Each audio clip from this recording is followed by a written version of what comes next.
Olá, pessoal, sou Carolina Portugal, fonoaudióloga, e hoje a gente está aqui no canal Comunicação para conversar com um super fono especialista, que é o Raí Santiago, que aceitou estar aqui. Obrigada, meu amigo. Obrigado, eu que agradeço pelo tanto convite, você tá aqui Carol. Comigo, sou tão sua fã. E eu seu. Eu queria que você se apresentasse, para as pessoas pudessem conhecer esse grande talento que é você. Então, eu me chamo Raí Santiago, eu sou fonoaudiólogo, né? Conheci a Carol aí em alguns eventos da vida da fonoaudiologia. Eu sou especialista em neurofuncional e disfagia pelo Conselho Federal de Fonoaudiologia.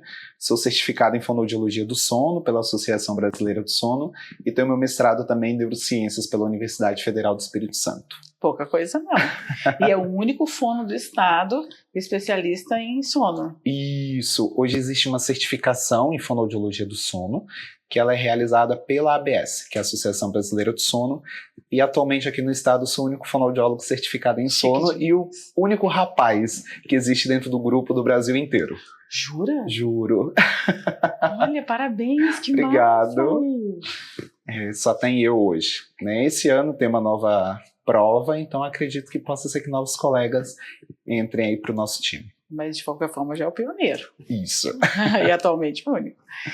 Eu queria que a gente conversasse hoje, a ideia hoje é a gente conversar sobre essas alterações de comunicação que são adquiridas, né, que a gente adquire ao longo da vida, porque existem os transtornos do neurodesenvolvimento, que é uma condição de vida que a gente nasce, né, mas tem as adquiridas, que durante a vida isso pode acontecer.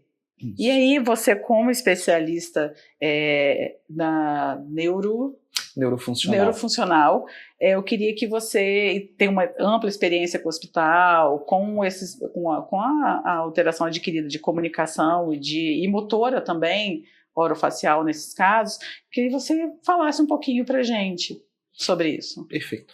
Hoje, né, Carol, assim, existem as doenças que podem acometer o sistema nervoso central, o sistema nervoso periférico. Então a gente tem diferentes patologias, desde o AVC, as doenças desmielinizantes, as neuromusculares, o traumatismo crânioencefálico, os quadros demenciais, as doenças de distúrbios do movimento, como o Parkinson. Então são todas populações que o fonoaudiólogo especialista em neurofuncional ele pode atuar, né? Então, como você falou, trabalho no ambiente hospitalar.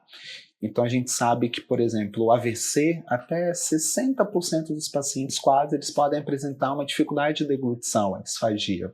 Sim. E a gente sabe que dentro desse público, até 40% pode desenvolver a afasia. O que seria essa afasia? Que é um distúrbio de linguagem adquirido, ou seja, essa pessoa que já aderiu, né, já adquiriu a comunicação à linguagem, por algum trauma que acontece nesse sistema nervoso central ou periférico. Ele pode, nesse caso central, ele pode desencadear então uma dificuldade da comunicação. E aí no caso das afasias, ele pode ser desde compreender até se expressar. Alguns casos mais graves ele pode acometer os dois, então tanto a compreensão quanto também a expressão. E é importantíssima essa intervenção.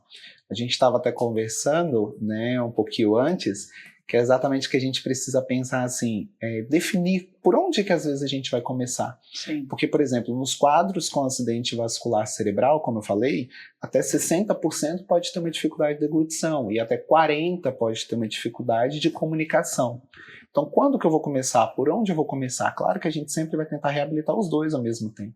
Sim. Mas às vezes a gente vai ter que precisar pensar assim, a deglutição pode estar colocando em risco a vida desse meu paciente. Então, às vezes eu vou ter que focar um pouco ali para não correr o risco dele acabar broncoaspirando, ou seja, esse alimento, essa saliva, ela descer para o pulmão, prejudicar a saúde pulmonar e levar a um quadro de infecção. E aí, às vezes eu trabalhar isso e depois eu voltar para a comunicação. Mas claro, a gente sempre vai estar trabalhando, estimulando essa cognição e também essa comunicação, essa linguagem. Perfeito. E é o mesmo raciocínio que a gente tem nos casos do neurodesenvolvimento. Sim. Se eu tenho, vamos usar um exemplo de uma criança com transtorno do espectro autista. Se ela tem um quadro de disfagia, que é a dificuldade de engolir, né, e que ele pode broncoaspirar, isso pode comprometer a vida dele, é sempre por onde a gente vai começar. Sim, né? Eu tenho que ver, ele tem que primeiro estar bem, para a gente poder trabalhar a comunicação. Exatamente. A gente tem que ter condições desse paciente para a gente conseguir reabilitar. Porque eu sempre falo, se não, ao invés de a gente dá um passo para frente, mas a gente volta 2 passos para trás. É isso mesmo.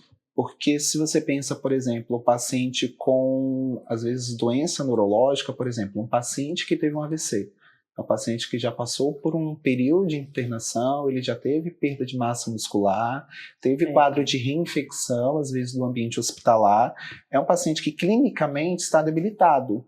Então, às vezes, fazer com que esse paciente tenha uma broncoaspiração, ou seja, esse alimento, essa saliva caia para o pulmão, você pode acabar comprometendo muito esse paciente. E aí a gente acaba voltando uma estaca para trás, voltando um pouco para trás, correndo o risco desse paciente ser entubado, suspendendo uma dieta oral, por exemplo, a comida pela boca, e tendo que voltar às vezes por uma sonda, ou até correr o risco, né, em casos mais extremos, de ser reentubado. É isso mesmo. Né, voltar para a UTI. Eu lembro, logo que eu me formei, né, não é minha área de atuação mais, mas no primeiro ano meu de trabalho, eu trabalhei no hospital, montei um serviço de fono de um hospital. E depois eu atendia, não fiquei só um ano no hospital, depois eu continuei atendendo por um período curto de tempo, mas esses pacientes disfásicos e afásicos. E eu lembro que um paciente chegou para mim com sonda nasogástrica, ele olhou e falou assim: Carolina, eu quero só te fazer um pedido, porque ele estava conseguindo recuperar mais rápido a questão da comunicação do que da deglutição. Sim. E aí ele falou comigo: eu amo farofa, eu quero voltar a comer farofa. E farofa é uma coisa que você broncoaspira com muita facilidade. Muito, ainda mais que farelo, né? Exatamente. Mas você acredita que ele conseguiu voltar a comer farofa? Olha que maravilha. Não, no dia que ele comeu farofa, ele chegou com um presente no dia seguinte para mim, porque ele falou: agora eu tô bem. Olha que coisa boa. Porque você vê assim, são detalhes da vida que fazem tanta diferença para o outro. Sim, muito, muito. E é uma coisa que eu sempre falo assim com os pacientes, né, o Carol, que sempre a deglutição ela está caminhada com a fala. A gente sabe muito bem disso. Sim. E nos pacientes neurológicos eu sempre falo assim: se a voz às vezes está ruim, significa que a sua proteção também para a deglutição ela pode estar prejudicada. Boa. Né, na maioria das vezes. Então, assim, a voz vai me dizer sobre a sua deglutição vai me dizer sobre a sua voz. Sim. Né? Então, isso é muito legal. Não sei se você tem mais aquela voz meio molhada, né? Quando você vê que a saliva tá sobre a corda vocal, né? Exatamente. A prega vocal. E às vezes isso vem também, assim, por exemplo, né? Quando o paciente está entubado, às vezes é necessário muito bloqueador muscular. Então, às vezes o paciente tem uma fraqueza importante por conta da quantidade, tempo de internação, de intubação. Então, aí ele não tem força mesmo para articular, né, conseguir realizar os sons da fala. A gente precisa, às vezes, conversar com a equipe, discutir essa questão da medicação, a gente conseguir também, juntamente a fonoterapia em conjunto, para a gente conseguir força, velocidade, organização, planejamento. E como foi trabalhado isso na época da Covid? Muito. Das pessoas que foram entubadas. Eu lembro que eu recebi ligação e eu te ligava direto. Sim. Porque as pessoas muito desesperadas com os familiares que ficaram muito tempo entubados e depois não conseguiam mais deglutir, não estavam conseguindo mais falar, né, de forma legal, justamente por esse período. E pegando o gancho, na época da pandemia, assim, né, Carol, claro, foi um momento totalmente novo para todos os profissionais, né, tanto fonoaudiólogos quanto também enfermeiros, médicos, porque nossa geração não passou por uma pandemia, então foi a primeira. Eu trabalhei durante todo esse tempo no hospital e era aquela coisa assim, normalmente, em média, a gente vê pacientes entubados de 7 a 14 dias. Na pandemia nós tivemos pacientes com 20, 25 dias de intubação. Então, quando aquele paciente saía da intubação, ele tinha uma fraqueza muito importante que ele não conseguia nem deglutir saliva, por exemplo. Então, a gente precisava reabilitar a deglutição, reabilitar a comunicação, criar estratégias para esse paciente se comunicar. Às vezes era comunicação ocular, de resposta sim, não. Então, ensinar o paciente pisca o olho, né, para o sim, não pisca para o não. Ou às vezes paciente que só tinha, eu lembro um caso que o paciente ele conseguia movimentar um indicador apenas. E aí ele escrevia na nossa mão. Então, assim, fome, tipo, trocar, sede, sabe? E a partir daí a gente ia conversando com ele, porque tinha ficado 28 dias, 25 dias entubado, então ele não tinha força nenhuma.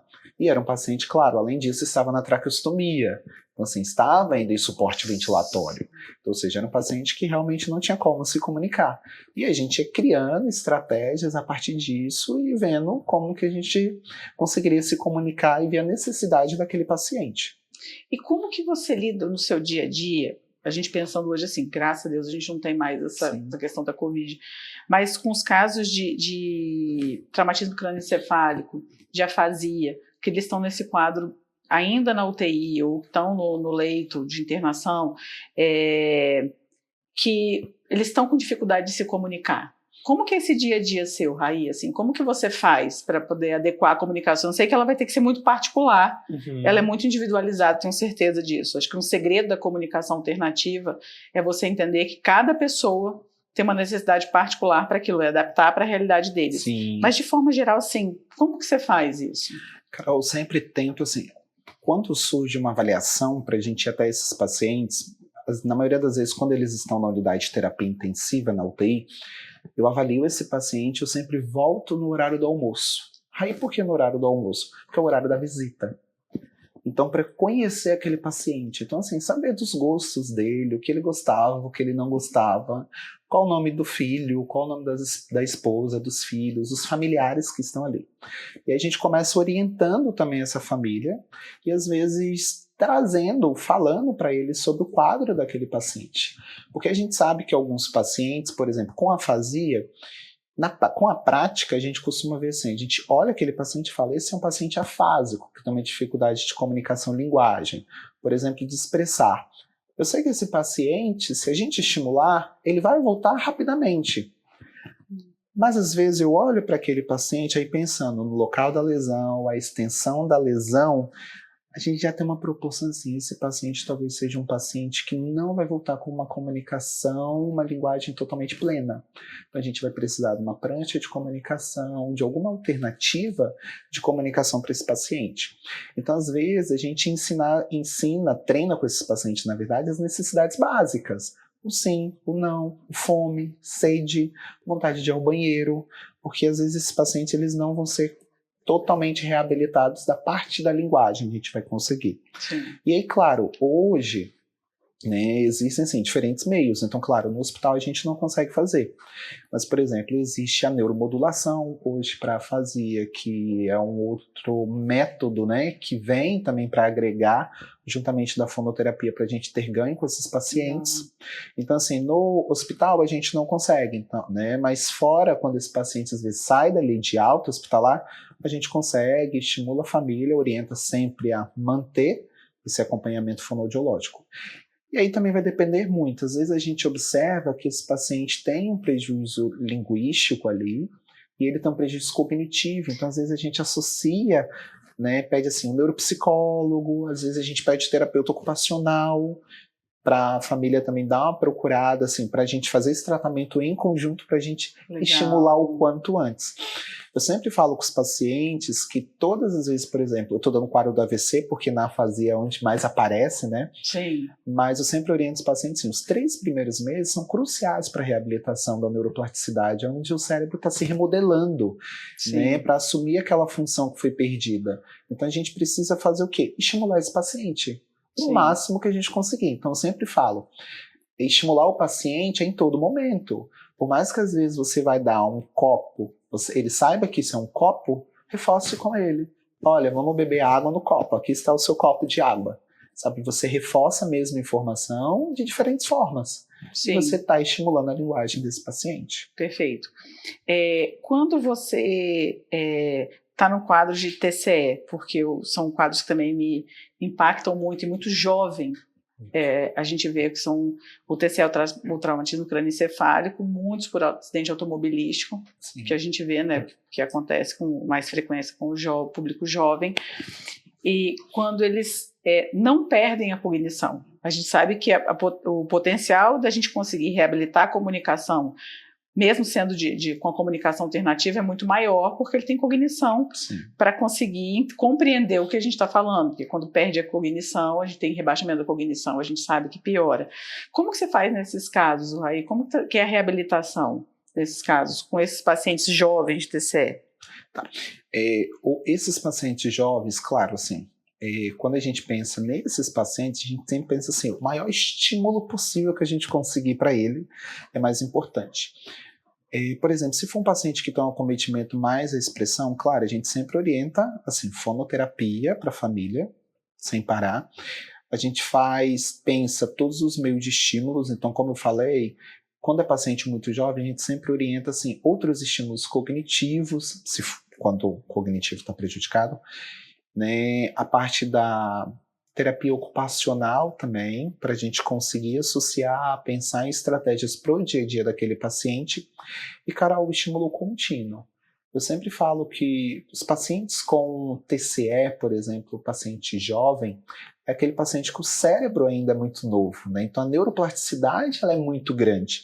A neuroplasticidade ela acontece a neuroplasticidade, que é essa remodelação que o cérebro tem, assumir as funções que foram perdidas ou comprometidas, ela acontece durante toda a vida, mas a gente sabe que ela é muito maior na nossa infância, adolescência, fase jovem adulto. Sim. Então, assim, quanto mais estímulo eu der para esse indivíduo, maior a chance dele ser reabilitado e voltar. Claro que a gente sabe que em alguns casos a gente não vai conseguir uma recuperação total, né? Igual eu comentei com você, uma vez eu atendi um jovem, né, muito, muito novo, por sinal, e ele teve um TCE super extenso que pegou frontal, parte temporal, parte parietal esquerda. E a gente sabe que o lado, né, esquerdo é predominante de linguagem. Então foi um paciente que teve uma fase de expressão importante. E assim, a gente conseguiu reabilitar? Não, por quê? Porque ele teve múltiplas fraturas, né? Então assim, conseguiu voltar com uma comunicação totalmente oral plena? Não, mas nós conseguimos estruturar frases mais simples, ele consegue se comunicar com a família, consegue ir ao mercado, né? Mas, por exemplo, se você joga ele no meio de um grupo onde tem diferentes pessoas, diferente estímulo, ele não consegue. Sim. Então já é mais complicado. Então, assim, vou parar com a estimulação desse paciente? Não, pelo contrário, é um paciente que já teve muitos ganhos. Então, o que eu vou fazer? Vou continuar a fonoterapia, para a gente tentar o máximo de ganho que a gente conseguir. Ótimo. E você falar isso da equipe multidisciplinar é muito importante. Sim. Porque o TO, o terapeuta ocupacional, nesses casos, ele é fundamental. Sim, com certeza. Porque a questão da atividade de vida diária, com praxia motora global, dependendo até a parte sensorial mesmo, sendo adulto. Exatamente. Porque a questão do vestíbulo, a gente sabe que tem algumas coisas que podem ser alteradas, podem ser comprometidas num traumatismo crânioencefálico. Auxilia muito o nosso trabalho. Porque Exatamente. organiza muito esse paciente para chegar para a gente conseguir ter eu brinco que a gente ia ser mais sniper, né? Uhum. A gente consegue mais no nosso objetivo terapêutico de forma precisa. Sim. Sabe, eu não consigo imaginar um trabalho com esses pacientes que não seja muito multidisciplinar. Não, e não tem mesmo, assim. Eu sempre converso muito isso com a família. Às vezes, quando chega um paciente que tem um quadro de afasia em especial, eu sempre falo assim, olha, precisaremos de suporte. Verdade. Qual suporte? Terapeuta ocupacional, neuropsicólogo. Porque às vezes outras habilidades são prejudicadas e a gente precisa melhorar. E é aquilo que a gente estava conversando um pouco antes, né, Carol, que assim, o paciente quando ele vem com afasia, ele vem com uma dislexia adquirida. Perfeito. A maioria das vezes ele pode vir com uma dificuldade para cálculo, raciocínio lógico que a gente precisa treinar também. Sim. Né? Então, assim, a gente vai avaliar esse paciente e vai ver também a necessidade dele. Porque, por exemplo, eu já peguei paciente que ele falava assim, meu prazer é assinar. E ele tinha uma disgrafia. Nossa. Então, o que eu fazia em terapia? Eu treinava a assinatura dele. Perfeito. Né? Então, assim, nós treinávamos a assinatura para ele assinar, por quê? Por mais que ele fosse aposentado, né, ele tinha uma empresa onde os filhos e a esposa quem tomava conta, mas ele gostava de ter aquela participação. Por onde? Assinando alguns documentos. Então, não ia tirar esse prazer dele. Sim. Então, o que nós treinávamos? Claro, treinávamos a linguagem, mas eu treinava também essa parte da escrita. Sim, eu tive essa coisa do TCE que a gente está falando aqui agora. Quando eu trabalhava em hospital, eu lembro que você vê que a extensão da lesão e você fazer um trabalho rápido, Sim. como que muda? E numa época onde a gente tinha muito menos perspectiva, muito menos ciência do que a gente tem hoje, né? Isso tem muitos anos. E eu lembro que uma menina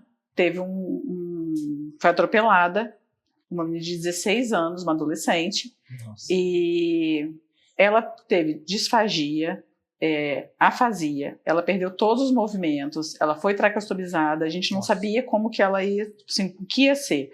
Então ela tinha físio 5 vezes por semana, fono 5 vezes por semana, no hospital, ela começou a ter isso no hospital. E isso transformou a vida dela, ela conseguiu fazer faculdade. Olha que legal. Ela não recuperou toda a cognição dela, porque ela era realmente fora da curva, Sim, em termos da inteligência dela, mas ela recuperou a ponto de ir para uma faculdade.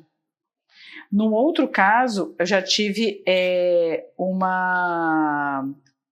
a cognição também, a gente teve um prejuízo cognitivo, que além de uma amnésia, porque não lembrava das coisas do dia a dia e também não conseguia aprender.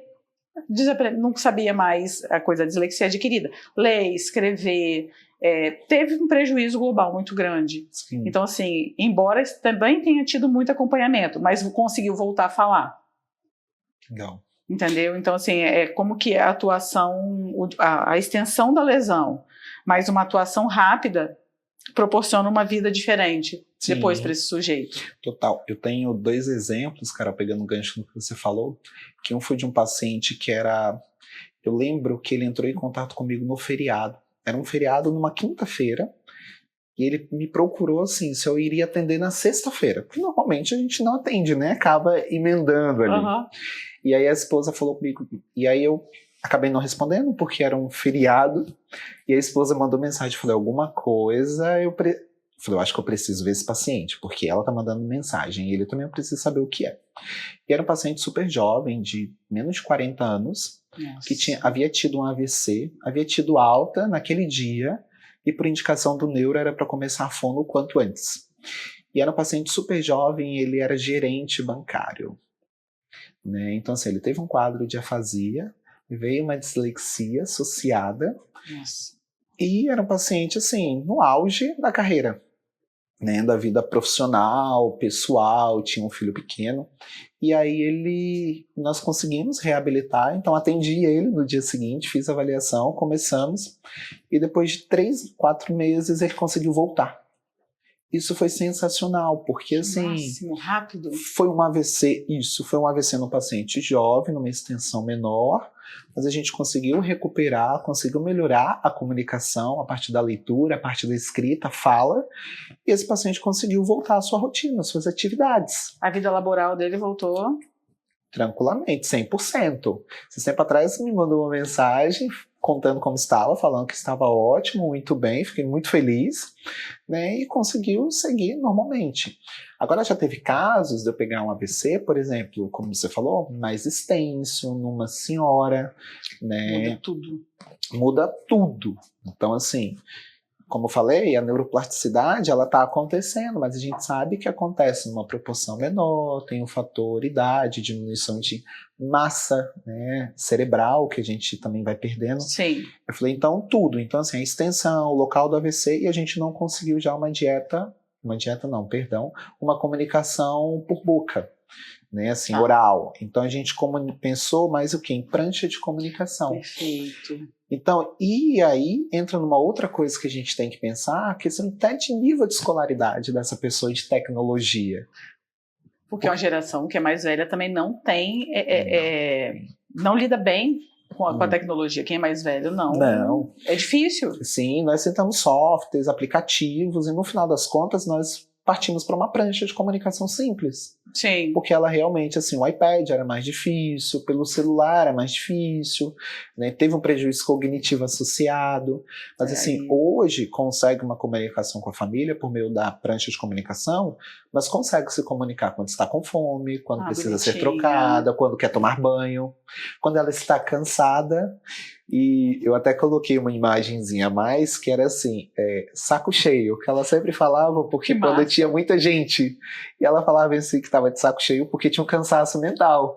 E a gente colocou um saco cheio para entender assim, que era muito estímulo que estava acontecendo ali para ela. Nossa, que massa, que dignidade de vida para ela. Então, assim, e aí o que a família entende? Então ela tá de saco cheio, porque era uma palavra que ela usava muito. O que faz? Tira ela daquele ambiente, leva ela para o quarto, leva para um outro ambiente de casa, para aquilo ali não se tornar um fator estressante mesmo. Que massa! E nos casos de demência, igual Bruce Willis, que é uma demência frontotemporal, né? Que é uma pessoa muito conhecida e que começou como um quadro de afasia, foi a primeira manifestação dele dentro dos settings de filmagem, e que foi afastando ele da profissão, foi a afasia. Isso. E no quadro de demência... O dele, se eu não me engano, foi a afasia progressiva primária. Isso. Que é essa deteriorização da linguagem associada às outras funções cognitivas, né? Então, assim, nesse caso, realmente a gente não vai... É uma doença neurodegenerativa. Então, eu sempre falo, a gente não vai conseguir parar o curso da doença. A gente vai tentar frear o ritmo e a velocidade com que isso está progredindo. Esses pacientes entram naquela ideia, Carol, de assim, é estímulo contínuo. A gente precisa estimular esse paciente o tempo todo, constantemente, para a gente tentar manter aquela comunicação, aquela linguagem preservada até onde a gente conseguir. Sim. Então, um paciente que precisa de fonoterapia constante. No caso do Alzheimer, demência frontotemporal. Isso aí. Que quadros geralmente são os que vêm a afasia progressiva primária, né? Isso, normalmente os quadros demenciais. E aí a gente sabe, né, que nos quadros demenciais, por exemplo, né, no Alzheimer, vem a deteriorização da memória associada a outra função cognitiva, que pode ser a linguagem. Então, assim, pode vir já de imediato a memória e a linguagem prejudicada. Sim. Então, a gente precisa treinar e estimular o quanto a gente conseguir mesmo nesses pacientes. E nos casos de demência frontotemporal, eu percebo que a afasia é uma característica muito marcante. É o primeiro grande sinal, e assim, a primeira grande perda que eu percebo neles é a capacidade da comunicação que vai, assim, e como que é importante atuar rápido num caso desse. E eu sempre falo, se puder ter um TO junto, que eles consigam associar, para a gente segurar também a comunicação mais funcional no dia a dia, porque como vai perdendo a memória, o que a gente conseguir dar para eles de funcionalidade, de autonomia, porque são pacientes que depois ficam andando pela casa, andando no ambiente, perdidos. Então, assim, se você consegue manter o máximo de comunicação, mas ele se localizar dentro daquele ambiente que é dele, porque ele fica andando, e um olhar, porque ele vai perdendo a mímica facial. Uma coisa que o paciente com demência acontece, a mímica facial. Tem uma hora que você anda na rua, você sabe exatamente qual é o paciente com demência, pela marcha e pela face. Porque você vai perdendo, apático, né? Apático. Então, assim, essa coisa da expressão do facial vai perdendo esse brilho que a gente tem, né? Vai perdendo. Então, eu falo que se o TO puder trabalhar junto com o fono, para a gente conseguir, eu vejo que nesses casos, me corrija se eu estiver errado, ele consegue ter uma qualidade de vida melhor. Por mais tempo, sempre vai preservar, né? Exatamente isso, né? Tentar essa qualidade de vida. E é engraçado, assim, curioso o que você falou, que realmente, assim, até a expressão é comunicação. Né? Então, assim, como você falou, a gente olha, a gente já sabe, pode imaginar que talvez é um paciente com quadro demencial. Por quê? Porque tem uma apatia e, por exemplo, quando eu tô feliz, triste, eu expresso isso, né? Pela contração dos meus músculos da face. E nos pacientes com quadros demenciais, às vezes acontece isso mesmo. Aí vem juntamente a mudança de comportamento, né? Então, assim, adaptar todo o ambiente por conta disso. Manter o estímulo, sempre treinar aquele paciente que ali é a sua casa, a sua moradia, porque às vezes ele pode ter um esquecimento e lembrar daquela memória passada de quando ele morava lá no interior com os pais, eu quero voltar para minha casa, Então, assim, tudo isso vai ser trabalhado. E é essa equipe multi. Exatamente. E no caso do ronco, Raí, assim, vem dar uma aula pra gente aí, porque... A área do ronco, né, Carol, assim, por um tempo a gente sempre associou muito dentro da fono a área de motricidade orofacial, que é essa parte da mímica facial, muscular. Então o fonoaudiólogo ele pode trabalhar nos distúrbios respiratórios do sono. Então, como eu falei, por muito tempo foi concentrado nessa parte um pouco mais voltado à motricidade. Mas hoje a gente vê, por exemplo, que privação de sono ela pode ter dificuldade na linguagem, dificuldade de concentração, memória, né? Na parte da consciência fonológica, na fonologia, tem impacto, hoje tem alguns estudos mostrando, tem impacto em crianças com gagueira, por exemplo, por conta da privação do sono. Olha. A gente hoje tem associação entre sono e dificuldade de deglutição, né? Nós temos dificuldades de sono com diversas coisas. Então hoje o fonoaudiólogo ele atua dentro do sono na parte de apneia obstrutiva do sono e ronco.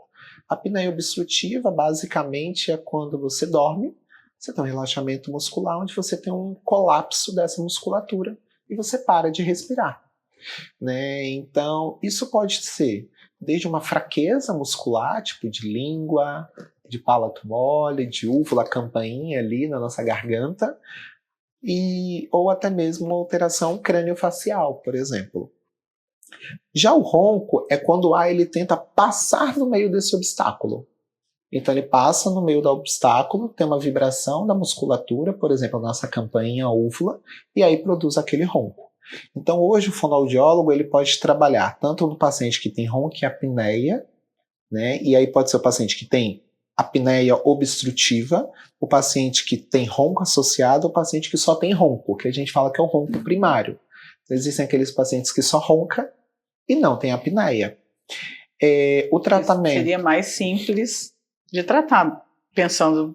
Isso, na maioria das vezes está mais relacionado à fraqueza muscular mesmo. Tá. Né? Então, assim, nesses pacientes, quando a gente pensa em pacientes de ronco primário, é mais... é fonoterapia mesmo, então assim, é mais uma questão muscular que a gente precisa readequar.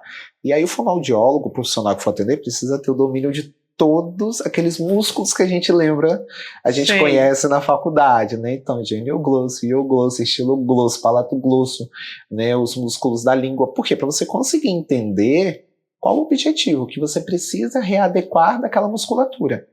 E aí, claro, além de quando a gente trabalha com ronco e apneia, a gente precisa também trabalhar, ver as funções orais. Então, eu preciso ver como é a mastigação, como é a respiração, como é a deglutição, como é a fala desse paciente, porque é o mesmo grupo muscular. Então, se eu trabalho para readequar aquela musculatura, mas, por exemplo, eu não corrijo uma postura de língua, eu faço com que esse paciente mantenha uma tensão muscular e mantenha um fechamento da minha faringe. Então, ou seja, eu estou reabilitando, mas não estou colocando ele na funcionalidade correta e isso vai ter um impacto depois, ele vai voltar a ter ronco e apneia. Então, além da gente trabalhar essa parte ronco e apneia, a gente precisa também olhar as outras funções dentro Sim. da especialidade de motricidade orofacial. Né? E aí, por um tempo, a gente pensou assim, o fono pode tratar, por exemplo, a apneia leve e moderada. Né? Hoje a gente sabe que o fono também ele pode atuar em conjunto com outros tratamentos para a apneia obstrutiva do sono. Então, por exemplo, existe o aparelho intraoral de avanço mandibular, não sei se você já ouviu falar, que ele é confeccionado pelo cirurgião dentista. Então, basicamente, um aparelho que você coloca na boca, o paciente ele dorme e ele projeta a mandíbula para frente. Então, ele mantém a via aérea aberta. Raí, por que é importante o paciente fazer fono junto? Estrutural mesmo. Exatamente, estrutural mesmo. E por que é interessante o paciente fazer fono antes e durante e depois ali do aparelho intraoral? Porque a gente melhora a sensibilidade oral, porque às vezes o paciente pode ter uma sensibilidade muito grande na hora de colocar esse aparelho. A gente consegue ganhar força muscular, fazer com que a gente tenha uma abertura dessa via aérea. Então o cirurgião dentista vai precisar avançar menos o aparelho intraoral. E às vezes se for um paciente que tem uma dificuldade, numa disfunção temporomandibular, por exemplo, ele não vai precisar avançar tanto porque a fonoterapia vai ajudar. Vai ter um ganho que vai ser potencializado junto com o aparelho intraoral. Excelente, porque se eu tenho uma disfunção aqui na articulação, é uma dor fora do comum. Exatamente. Então tem que ser muito bem acompanhado. Sim. O trabalho de fono realmente, se ele fortalece a musculatura. Exatamente. Porque a gente fortalece a musculatura e tenta o máximo de ganho para abrir sua via aérea. Para quê? Para que o avanço ele seja o mínimo, seja confortável, mas que tire a sua apneia. Que massa. E às vezes também a gente pode colocar o trabalho do fonoaudiólogo dentro dos pacientes que fazem uso de CPAP. Né? Então eu sempre falo assim, aquele paciente faz uso de CPAP. Eu sempre digo, nós fonoaudiólogos não somos capacitados para mexer na parte ventilatória. Então ajuste, pressão, fisioterapeuta, médico do sono. O que nós ajudamos, auxiliamos é na adaptação. Porque Perfeito. hoje existem 2 tipos de máscara para o CPAP, que é a máscara nasal e a máscara facial. Então a nasal que pega só o nariz e facial que pega um pouco maior. Então a gente sempre pensa na fisiologia natural, normal da respiração. Então a gente sempre vai tentar adaptar no paciente aquela parte da máscara nasal. Né? Só que tem pacientes que não conseguem. Por quê? Porque abre a boca. Então, por exemplo, pacientes maltratados, quando eram muito alérgicos na fase da infância, adolescência, que tem o hábito de respiração oral. Então, quando ele coloca a máscara nasal, o ar entra, só que ele sai pela boca. Então, o que esse paciente tem? Ele tem dificuldade de adaptação de CPAP, ele sente muito ressecamento, ele não consegue utilizar o CPAP. E aí a fonoterapia vem para quê? Para a gente trabalhar com exercício de força muscular, para a gente fechar essa boca desse paciente, para ele conseguir adaptar melhor o CPAP. Fantástico! E juntamente disso a gente traz alguns ganhos, né? Porque se eu fecho a boca desse meu paciente, ou seja, ele não está tendo vazamento, o fisioterapeuta médico do sono consegue às vezes diminuir a pressão do CPAP para ficar mais confortável ainda para o paciente. Porque antes estava entrando, vazava pela boca e tinha que descer para o ponto de obstrução não acontecer. Então, ou seja, eu trago melhor qualidade, menor pressão para esse paciente e ele tem uma noite mais tranquila e principalmente o parceiro ou a parceira de cama. Que máximo! Parabéns! Obrigado. Que trabalho máximo! Fantástico! E é uma área super legal, assim, super...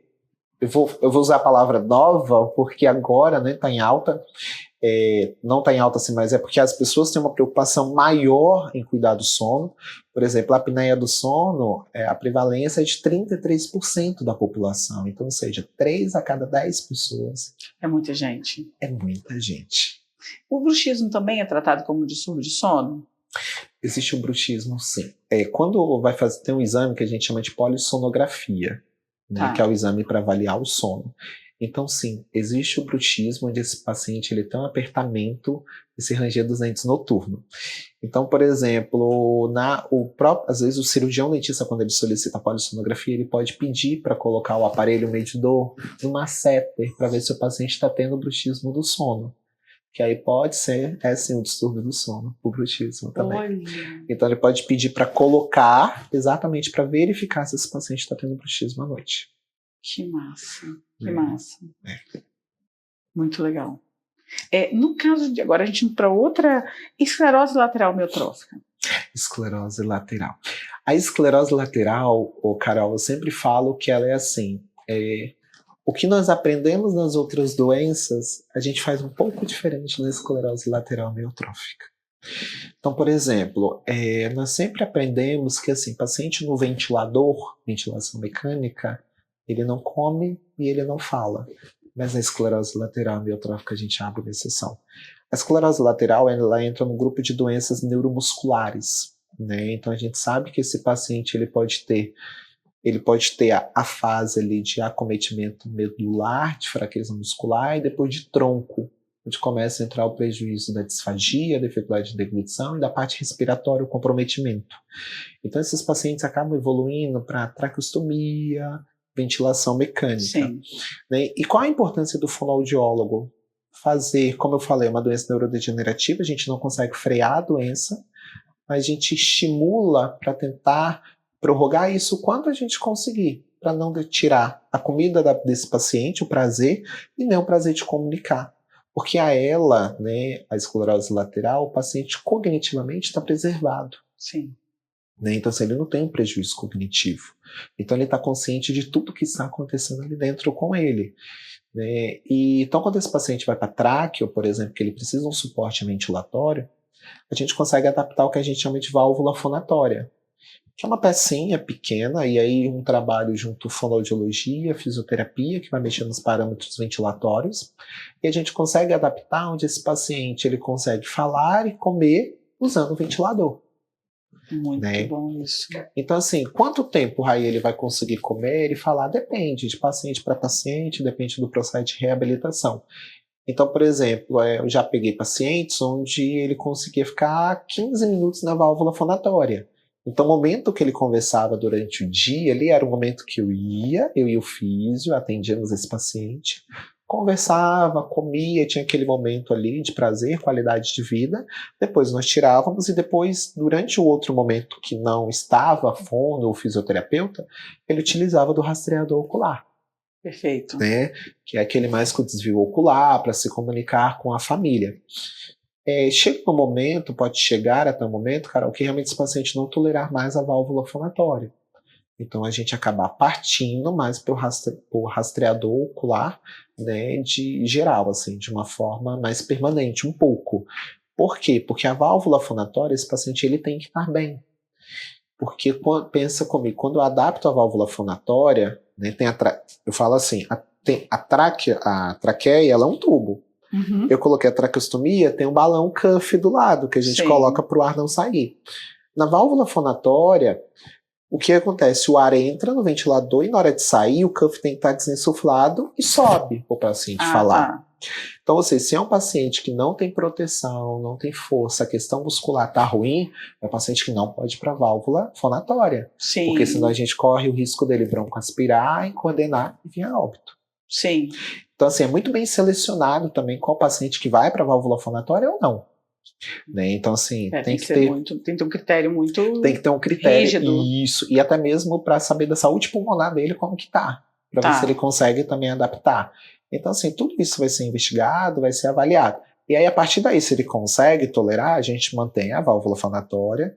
Como eu falei, às vezes utiliza por um tempo, tira, fica no rastreador, às vezes vai chegar um momento, pode chegar, que ele vai ficar só mesmo no rastreamento ocular. E tem o rastreamento ocular, o que eu percebi em alguns casos, em casos de idosos, a dificuldade com a tecnologia é grande de se adaptar. Sim. E também tem um custo, que nem todo mundo consegue arcar com o rastreador ocular. Exato. E nesses casos, eu já vi, não sei se já trabalhou, de construir algumas pranchas individuais, de coisas onde ele vai rastrear e você cria um código com ele, para que ele consiga ter alguma forma de comunicação. Sim, eu já tive um caso de uma paciente onde a filha, ela escreveu mesmo, sabe, num MDFzinho, e ela colocou o alfabeto, e ela não conseguia fazer o rastreamento ocular, mas quando ela ia passando a letra, a mãe piscava e ela ia formando a frase, a palavra, né, o que ela gostaria de falar ali. Então, assim, são estratégias também que a família, o terapeuta, ele vai criando e desenvolvendo na individualidade de cada paciente. Sim. Porque é exatamente o que você falou. Vai ter paciente que vai super se adaptar ao rastreador ocular, vai ter paciente que não vai conseguir se adaptar por uma questão de tecnologia, talvez por ser uma pessoa um pouco mais velha. Sim. E a gente vai ter que se adaptar às necessidades de cada um. Exatamente, mas eu lembro de um caso de ela, né, aquela esclerose lateral amiotrófica, que a paciente, a lágrima rolava e ninguém conseguia descobrir o que era. Até a hora que descobriu que ela estava sentindo cócega aqui. E ela estava muito incomodada. E ela chorou de incômodo, porque ela queria se comunicar e dizer que ela estava sentindo cócega. Sim. Então, assim, o trabalho para a dignidade de comunicação dessas pessoas, de todas essas que a gente falou, a importância de um trabalho sério, bem feito, com critério, que traga para essa pessoa e para essa família a possibilidade de viver bem. Sim. E é o que eu sempre falo, assim, fonoaudiologia é ciência. Né? Exatamente. Então, a gente precisa estudar, a gente precisa buscar conhecimento constante. Sim. Eu sempre falo isso muito com meus colegas fonoaudiólogos, né? E até de outras áreas. Eu falo, a gente tem que estudar. Cada hora dentro da saúde é uma atualização nova. Né? Então, assim, a gente precisa estar ciente de tudo que está acontecendo. Sem dúvida. Raí, eu quero te agradecer tanto. Você tá aqui, eu agradeço o convite. Foi tão foi bom, muito querido. Bom. Nossa, quanto que eu aprendi. Eu também. Aprendi muito aqui hoje. Foi muito ótimo. Bom, muito bom. Tá? Sucesso cada vez maior para você, que você merece. Tão sério, tão comprometido, você é ímpar. Muito obrigado pelo convite mais uma vez. Foi ótimo e eu espero a gente ter novos encontros como esses. Ai, vamos sim, certamente. Eu quero agradecer a todos que ficaram conosco até aqui. Segue o nosso canal para vocês acompanharem. Muito obrigada e até o próximo episódio.